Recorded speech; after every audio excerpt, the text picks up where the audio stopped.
ছবিখন প্ৰদৰ্শন কৰা হৈছে। ইয়াৰ পিছতে এটা গুৰু বন্দনা দিয়া হৈছিলে, গুৰু ব্ৰহ্মা গুৰু বিষ্ণু গুৰু দেৱ মহেশ্বৰ গুৰু সাক্ষাৎ পৰম ব্ৰহ্ম তস্मै শ্ৰী গুৰুৱে নমো নমঃ।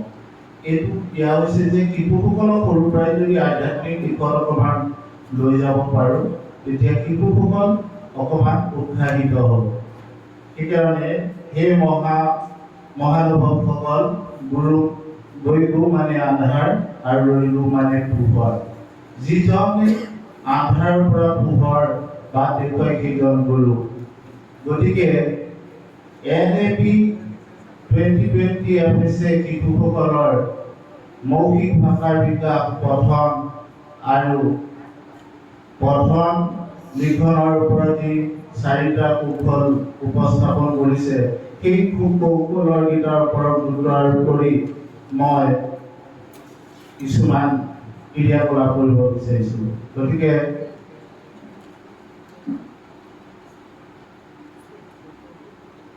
ইয়াৰ মই বাছি লোৱা বিষয়টো হৈছে মাতৃভাষাৰ পাঠ্যপুথি হ'ল জংকাৰ আৰু অহতাটো হ'ল বৰ্ণ পৰিচয়, উপহতাটো হ'ল বৰ্ণ ধাৰণা, বৰ্ণ আকৃতি পৰিচয় শব্দ সম্পৰ্কে জানিব। শ্ৰেণী প্ৰথম আৰু দ্বিতীয়, সময় 40 মিনিট, শিকন সামগ্ৰী আছিলে চাৰ্ট, ব্লেকবোৰ্ড, কাৰ্যপত্ৰ ইত্যাদি। প্ৰথমে মই প্ৰস্তুতি স্তৰত মই ছাত্ৰ-ছাত্ৰীসকলক আকৰ্ষণ কৰিবৰ কাৰণে কাগজেৰে নিৰ্মিত এটি মানে টিভি বনাইছিলোঁ। এইটো কি বুলি সোধা হ'ব আৰু তেওঁলোকে ছবিটো চাই ক'ব পাৰিব এইটো বল। আৰু আমি তাৰপিছত এই ছবিটো দেখাৰ পিছত এই আখৰটোলৈ আমি পৰিচয় কৰাম। ইয়াৰ পিছতে আমি প্ৰথমে ছাত্ৰ-ছাত্ৰীসকলক অভিনন্দন জনাম আৰু শিশুসকলক তোমালোক কেনেকুৱা মানে ভালনে, এনেকুৱা ধৰণৰ প্ৰশ্নৰে তেখেতলোকক মন আকৰ্ষণ কৰিব বিচাৰিম।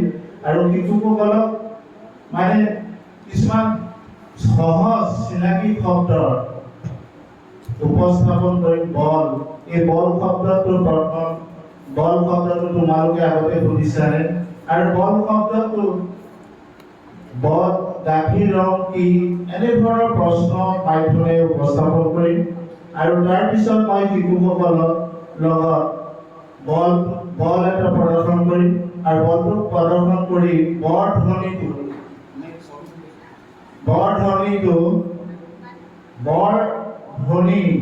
আৰু লধ্বনি এই সম্পৰ্কে প্ৰকাশ কৰিম। তাৰপিছত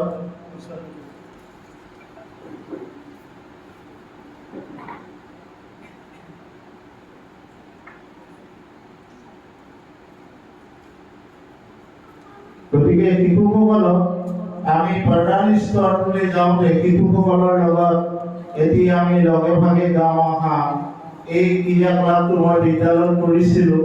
মই আপোনালোকক ভিডিঅ' যোগেদি ইয়াত প্ৰদৰ্শন কৰাম।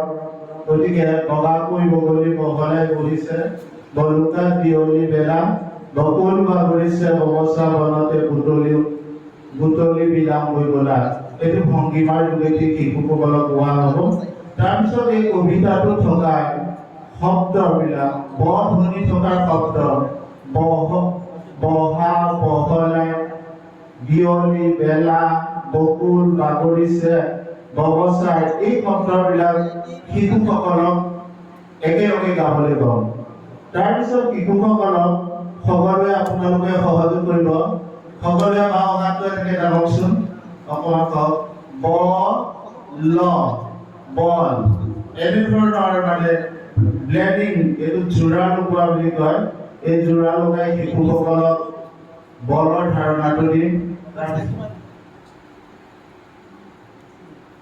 তাৰপৰা শিশুসকলক প্ৰথম ধ্বনি, বধ্বনিটোৰ ওপৰত আৰু শেষৰ ধ্বনিটো পৰিচয় কৰাম। তাৰপৰা শিশুসকলক সহজ শব্দ, দুটা বৰ্ণৰে গঠিত শব্দ, স্বৰচিহ্ন গীত শব্দৰ ব ন এনেধৰণৰ শব্দ ক্ৰিয়াকলাপ কৰিবলৈ দিম। তাৰপিছত তিনিটা বৰ্ণৰে গঠিত শব্দ স্বৰচিহ্নহীন শব্দৰ প্ৰদৰ্শন কৰা হ'ব। আৰু তেতিয়া ব হ ল, ব ধ্বনি, হ ধ্বনি আৰু ল ধ্বনি, এই ধ্বনিখিনি জানিব পাৰিব। তাৰপিছত স্বৰচিহ্নযুক্ত শব্দৰ ব্যৱহাৰ কৰি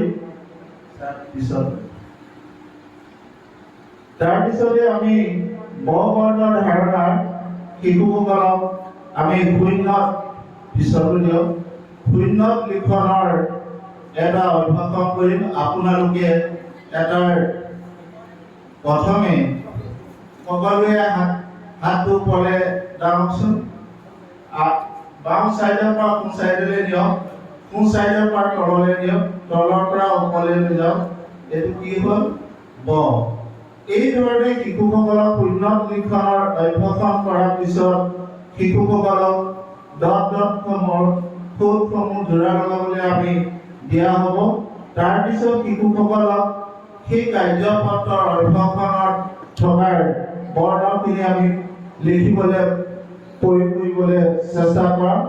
তাৰপিছত শিশুসকলক আমি কিছুমান বৰ্ণৰ শব্দৰ পাঠ্যপুথি নহ'লে বাহিৰত ক'ৰবাত আছে যদি বিচাৰি চাবলৈ দিম।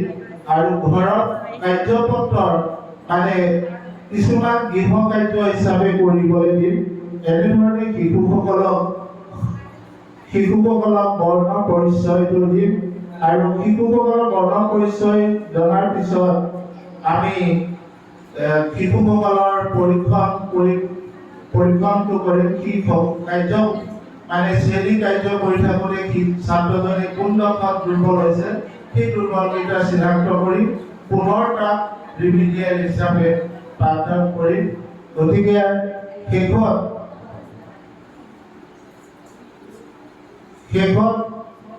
গৃহ কাৰ্য স্বৰূপে মানে এখন বহী এখিলা পাতত বৰকৈ লিখি আনিবলৈ দিম। এনেধৰণে আমি কাৰ্যসূচী প্ৰথম পাঠদানৰ কাৰ্যসূচী সামৰণি মাৰিম। আৰু গতিকে শিশুসকলক মই বিদ্যালয় পৰ্যায়ত কৰা কেইদিনমান ভিডিঅ' দেখুৱাবৰ কাৰণে অনুৰোধ জনাইছোঁ।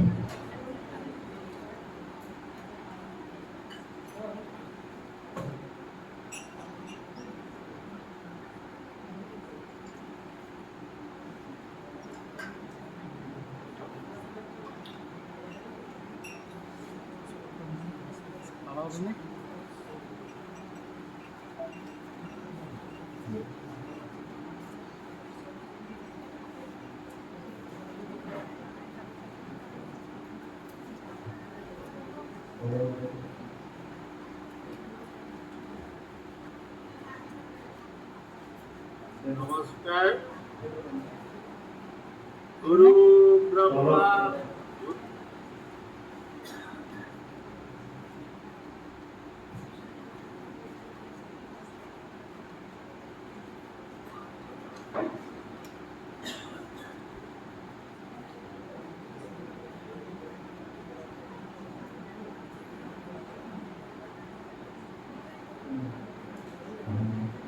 আৰু মই এই মানে পাঠদান প্ৰক্ৰিয়াটো কৰোঁতে সহজৰ পৰা জটিললৈ, বাস্তৱৰ পৰা বিমূৰ্তলৈ শিশুসকলক পদ্ধতি ব্যৱহাৰ কৰিছিল। আৰু ইয়াৰ পৰা লাৰ্নিং আউটকাম হিচাপে শিশুসকলে বৰ্ণ, আকৃতি, ধ্বনি, ধাৰণা সম্পৰ্কে জানিব আৰু শব্দ গঠন কৰিব পাৰিব।